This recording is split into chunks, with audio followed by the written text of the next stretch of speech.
Hey feds, here's a great question. And this brings up kind of a bigger picture thing here.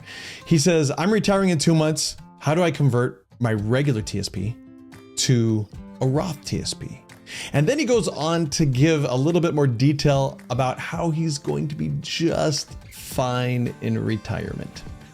Like, very fine.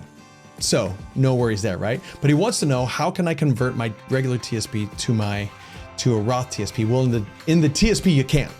The plain old answer is no, you can't. You can't do that, period.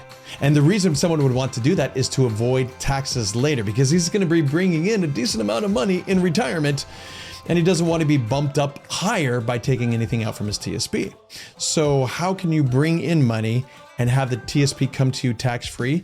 Well, you do a Roth conversion.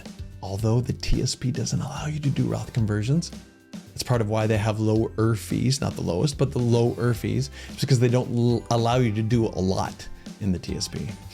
If you move your money out to an IRA, then you can do a Roth conversion, have the taxes now rather than later, spread that out, not be bumped up on tax bracket, and can save yourself on taxes.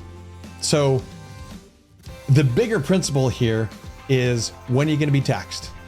Making sure now that you're going to be taxed at the right time. Should it be taxed now, in 5 years, in 20 years? When is the best time for you to get taxed? And then plan your retirement accordingly. So many things we go over in our workshops. Come join us.